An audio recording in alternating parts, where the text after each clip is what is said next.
Olá! Hoje a gente vai falar um pouco sobre o tabagismo e a circulação sanguínea. Para a gente entender melhor a influência do tabaco na corrente sanguínea, vamos ver primeiro o caminho da fumaça até chegar nos vasos sanguíneos. A fumaça inalada atravessa a faringe, a traqueia e invade os brônquios, indo em direção aos alvéolos pulmonares, que são os sacos onde acontecem as trocas gasosas. Antes de chegar nos alvéolos, a fumaça vai induzindo uma série de processos inflamatórios por onde ela passa. Aqui, a gente percebe também que a região pulmonar é muito vascularizada. E aí a fumaça chega no saco alveolar. Aqui a gente vê os alvéolos, que é onde acontece a troca gasosa. A figura mostra o processo fisiológico, em que o oxigênio entra na corrente sanguínea.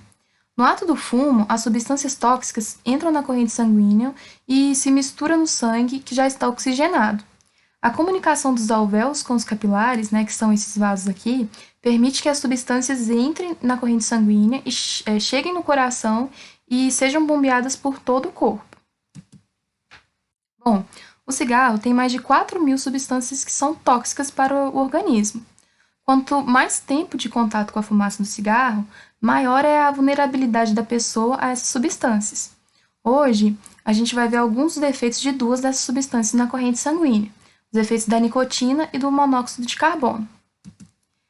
A nicotina chega no cérebro em média de 5 a 10 segundos. Ela é uma substância que causa dependência porque atua diretamente no sistema nervoso central. E, além disso, ela tem vários efeitos sobre a corrente sanguínea. No sistema nervoso central, a nicotina chega de 5 a 10 segundos, como já foi dito, De forma bem resumida, ela vai se ligar aos receptores cerebrais. As células nervosas vão responder liberando dopamina, que é um neurotransmissor que causa sensação de prazer e de bem-estar. Assim que o efeito da nicotina acaba também a liberação de dopamina, fazendo com que a pessoa queira fumar novamente. E esse, basicamente, é o mecanismo que causa dependência. Aumento da pressão arterial. Quando a nicotina chega nas glândulas adrenais pela corrente sanguínea, ela estimula a produção de catecolaminas, como a adrenalina e a noradrenalina. Isso leva ao aumento da pressão arterial. Só lembrando que a hipertensão é uma doença silenciosa e muitas vezes ela só manifesta sintomas quando já tem complicações. Aqui de novo. Por que aumenta a pressão arterial? Porque a nicotina ela vai estimular a produção de catecolaminas nas glândulas adrenais e essas catecolaminas causam a vasoconstrição, que é a diminuição do diâmetro dos vasos e o aumento dos batimentos cardíacos. Isso tudo faz com que o coração tenha que se esforçar mais para bombear sangue para o corpo. Aterosclerose. O que é a aterosclerose? É o acúmulo de placas de gordura na parede dos vasos. A nicotina estimula esse acúmulo ao longo do tempo. O acúmulo de gordura deixa os vasos mais estreitos e mais duros, ou seja, eles vão perder a elasticidade.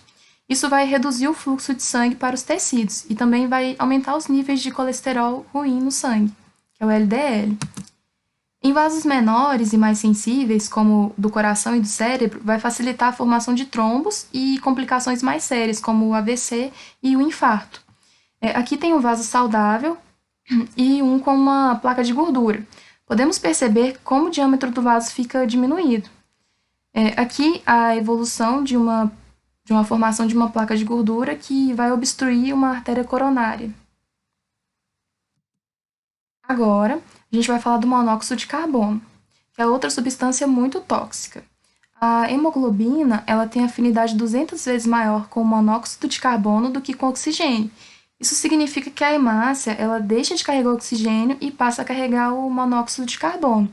Isso pode gerar a hipoxemia, que é a baixa concentração de oxigênio no sangue. Isso vai reduzir a chegada de oxigênio em áreas importantes, como o cérebro e o coração. Então, de forma geral, o tabaco tem os seguintes efeitos na corrente sanguínea: o aumento da frequência cardíaca, a vasoconstrição, a formação de placas de gordura na parede dos vasos, o aumento do trabalho do coração, a ativação do sistema nervoso simpático, o aumento da pressão arterial e a redução da oferta de oxigênio.